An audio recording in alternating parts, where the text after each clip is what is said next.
asibe Pastor Wini asibheke izwi laNkulunkulu. Kunabantu abaningi abakhala ngokuthi uNkulunkulu akabezwa, uNkulunkulu akabaphenduli, baze bashiya ivangeli, baze bayeke ukukholwa ngenxa yokuthi ke babehlupheka. Kodwa bekholwa, babehlupheka behamba inkonzo, behamba isonto, bevakasha isonto noma bekhonza.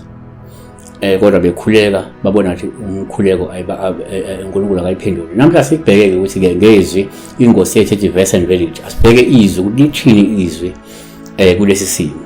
Why kungenzeka uNkulunkulu engakuzwa? Why kungenzeka uNkulunkulu engakuphenduli? Ube uye esontweni ngoba asazi noma uyakhonza noma awukhonzi, kodwa uya esontweni. Abanye sebayeka ke sebakhonza iThixo, abanye bakhonza abanye uNkulunkulu, abanye sebahlala emakhaya because ba give up kuNkulunkulu. Before you give up, asibheke ingosi yethu ithi Verse and Verity, ushuthi sibheka isimo bese sibheke bese lithini verse, uthini uNkulunkulu. Sizokwenzela kuzoba no part 1 no part 2 wokuthi why uNkulunkulu engakuphenduli noma izizathu ezenza ukuthi uNkulunkulu engawuphenduli umkhuleko. Kuzoba no part 1 no part 2. Number 1 ke yini ngenza ukuthi uNkulunkulu engawuphenduli umkhuleko wakho? 1, uyancintshana, uncintsha abantu abampofu. Izaga 21 verse 13, ovala indlebe yakhe ngokukhala kompofu nayo yakukhala engaphenduli. So uNkulunkulu uthi ngeke akuphendule uma ukuthi nawe ngakini kunabantu abahluphekayo and you were able to help them or you didn't help, noma you don't help them. So noma usukhala kuNkulunkulu naye uNkulunkulu uzovela ivala indlebe. Kanti uma Hebrew 13 verse 16, kepha manje ngakhohlwa ukwenza okuhle nokuphana uba ke imikhuleko njalo uNkulunkulu uthokiswa yiyo. Uma ungakwenza okuhle endaweni yangakini, ungakwenza okuhle ebandleni lakho, ungaphani endaweni yangakini, ungabapha omakhelwane wakho obabona ukuthi bampofu, futhi ngomthokozisa uNkulunkulu. uNkulunkulu akathokozi ngawo. Number 2, ukungabaza amandla kaNkulunkulu enye izathu ezenza umuntu uNkulunkulu engamphenduli. If ungabaza amandla kaNkulunkulu, uNkulunkulu ngeke akuphendule. Asibhekizwe ukuthi eKaJakobe 5 verse eKaJakobe 1 verse 15 okusho ukuthi James 1 verse 15. Uma bekukhona ke noswela ukuhlakanipha makacele kuNkulunkulu opha bonke ngobuhle engajakati khona uyakuphiwa. Kepha makacele ngokukholwa engangabazi ngalutho ngokuba ungabazayo njengedlambe lolwandle eliqhutshwa likujiswa ngumoya. Ngakho ke makangasho lowo muntu ukuthi uyakwamukeliswa utho inkosi. So uma uzoya ebandleni mase kukhuleka wena ube nokungabaza noma yabe uyakhuleka endlini ungabaza ungamethembi uNkulunkulu, ukuthi uNkulunkulu ungalindeli ukuthi sokumukela khona sokumukela kuye. Number 3, uyayiphakamisa, uphakeme, yahluka usithoba, yahluka ukuthobeka, une pride. uNkulunkulu umele nabantu abazidlayo, umele nabantu abayiphakamisayo. eKaJakobe 4 verse 6, kodwa unika umusa ngokwenezela, ngakho uthi uNkulunkulu umelana nabazidlayo, kepha ke abathobekile ubaphumusa. uNkulunkulu uyamelana ke nabantu abazidlayo, uyamelana nabantu abane-pride, kodwa abathobekile ubaphumusa. Usho ukuthi ngokuthobeka nje uma uyocela kuNkulunkulu kukhona okuhle ozokuthola. So ubheke ukuthi ngaba unayo yini ego, unayo yini i-pride, akunako usiphakamisa yini njengenceku. Indlela abantu abayiphakamisa ngayo siyayibona la kuLuka 18 verse 11. Umfarisi wema wazikhulekela ukuthi uNkulunkulu ngiyabonga ngoba ke ngingenje ngabanye abantu, igcwele ezingalungile, iziphingi njengalomthelisi. Ngizile ukudla kabili ngeviki, nginikele okweshumi kukho konke nginakho. Kepha umthelisi emikude wayengafuni ukuyiphakamisa amehlo akhe ngasezulwini, kodwa washaya isifuba sakhe wathi uNkulunkulu ngihawukele mina sona. So abanye abantu banako lokuthi ngoba mhlawumbe unako ukwenza izinto ezithile ezinhle emphakathini, bese yana lento leyo mindset ukuthi hayi uNkulunkulu uzongipha because nami ngiphuma makhelwane izolo, uNkulunkulu uzongipha yonke uNkulunkulu ukuthi hayi izolo umakhelwane ucela isobho ngiphi isobho, hawu ngiphe nami uNkulunkulu ngicela imoto. No, izehlise izithobe. Number 4, udlame.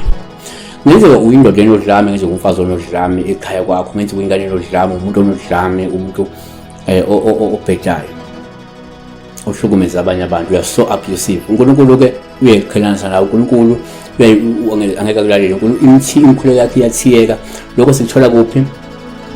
Sikuthola ku-Isaiah 1 verse 15, nelula izandla zenu ngifihla kini amehlo ami, yebo lapho nenza imikhuleko eminingi angiyiwiswa izandla zenu ngicwele igazi. Yayibona, so abantu abaningi uthi uNkulunkulu noma ningayenza imikhuleko eminingi, for as long as izandla zenu zicwele igazi, uthi yena amehlo akhe uyawafihla. Ngenze umuntu wenza abortion, go and repent, ucela uxolo kuNkulunkulu kuphela. Hamba uzehlise kuNkulunkulu, uNkulunkulu ngenze abortion, uNkulunkulu ngikhuleke ngathi back to the sender, uNkulunkulu ngilwele izitha zami ngathi hey mazife. All these things uNkulunkulu angihambisani nazo, yabona. Ngoba uTimothy wokuqala chapter 2 verse 8 uthi ke ngalokho ngithanda ke ukuba amadoda akhuleke ezindaweni zonke ephakamisa izandla ezingcwele engenalulaka nakuphikisana. So make sure ukuthi uphakamisa izandla ezingcwele, izandla zakho mazibe ngcwele, mazibe clean, yabo, ungabi nolaka, ungabi nokulwa. uNkulunkulu uzobika indlebe yakhe ekukhulekeni kwakho. Number 5, uyahlukumezwa, you are so abusive. uPetro kuqala uthi kena, uPetro kuqala chapter 3 verse 7, kanjalo madoda hlalani nabo ngokwazi njengalokhu owesifazane isitsha esibuthakathaka, nibanike udumo lokhu izindlela zomusa wokuphila kanye nani, ukuze imikhuleko yenu ingathiywa. Kusho ukuthi ngokuhlukumeza unkosikazi wakho umkhuleko wakho ungathiywa, ungakhuleka ungafiki umkhuleko kaNkulunkulu, because njani hlukumeza unkosikazi. Kanjalo namakhosikazi ungahlukumeza indoda, because uzokhuleka uNkulunkulu angazomkhuleka. Ingakho iBhayibheli lapha kwabaseFesu 5 verse 22 to 23, abafazi mabathobele amadoda abo kungathi kuyo inkosi, ngoba indoda eyinhloko yomfazi njengoba noKristu inhloko yebandla, yena ke engumsindisi womzimba. Exodus 20 verse 5, ungayikhothamela ungazikhonzi ngoba mina uNkulunkulu wakho nginomhawu. Ngihambile ukuba uyise kubantwana kusizulwane sesithathu nesesine sabangizondla. So make sure ukuthi umuntu ohamba, umuntu ongayikhonzi, ongayiphakamisi, yabona. Number 6, ucela kabili. Abantu bacela kabi kuNkulunkulu, ilindele ukuthola izinto ezinhle kuNkulunkulu. Imotive yokucela uthola, you have a better motive, isizathu esiphi sokucela kuNkulunkulu. So uJakobe uyasitshela ke la ukuthi akaJakobe 4 verse 3, niyacela nokhona amulisa ngoba ngicela kabi ukuze nichithele izinganekweni zenu. So kunomuntu ofuna imoto, hayi ngoba izomsiza somewhere, ufuna imoto ngoba umngane wakho unemoto, ufuna imoto ngoba kunentombi oyifunayo, ufuna imoto ngoba ufuna ukuhlabekisa umakhelwane, ufuna imoto ngoba ufuna ukuhlabekisa isitha sakho, ufuna umuzi ngoba ufuna ukuhlabekisa umakhelwane, yabona. So that's a better motive, yabona, ngeke uwamukele, yabona. uJohane ekaJohane 1 kaJohane 5 verse 14, lesi sibindi esinaso ukuthi uma sicela ngokwentando yakhe uyasizwa. So cela ngokwentando uNkulunkulu, ngifuna imoto, noma uNkulunkulu ngicela imoto, noma uNkulunkulu ngicela indlu, izandla zakho mayizwakale, hayi ngoba ufuna ukuhlabekisa. uNkulunkulu uhlola inhliziyo yomuntu. ekaJakobe empeleni nasidlulile. Number 7 asiyiphethe sizoqhubeka no part 2. Uthanda izono. Abantu bathanda ukubhubhula izono, umuntu uthanda ukuphila esonweni kodwa ufuna ukuthi uNkulunkulu amphendule. Ake sizwe ukuthi uNkulunkulu uthini ngabantu abathanda izono. Isaiah 59 verse 2, kepha ububi benu obunahlukanisela noNkulunkulu nezono zenu zibusithile ubuso bakhe ukuba angezwa. Uma wenza ububi, izono zakho zisitha ubuso bakaNkulunkulu bangakuzwa. uMikha 3 verse 4, khona-ke bayakukhala kuJehova kepha-ke akayikubaphendula, ukusitheza ubuso bakhe kubo ngasikhathi ngenxa yokwenza kwabo izenzo zabo zibe zimbi. uNkulunkulu ngenxa yokwenza izenzo zakho zibe zimbi, lithi-ke uyakusitheza ubuso bakhe. uJohane 9 verse 81, siyazi ukuthi uNkulunkulu akazizwa izoni, kodwa uma umuntu emesaba uNkulunkulu ayenze intando yakhe uyakumuzwa loyo.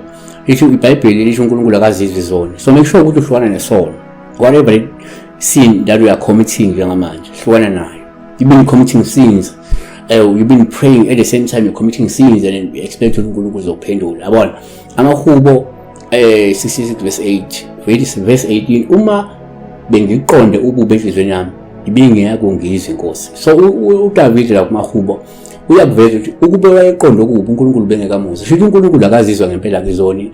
Sibhekisele la amavesi nawo ngakwazi ukuthatha iBhayibheli uwabheke. Sizobuya no part 2 where we further explain ezinye zezizathu eziwu-7 futhi ezingenza ukuthi uNkulunkulu. So okwama sinikeze 7 izathu ezenza ukuthi uNkulunkulu angayizwa imikhuleko sakubekela namavesi. This is verse and verdict. Siyabonga.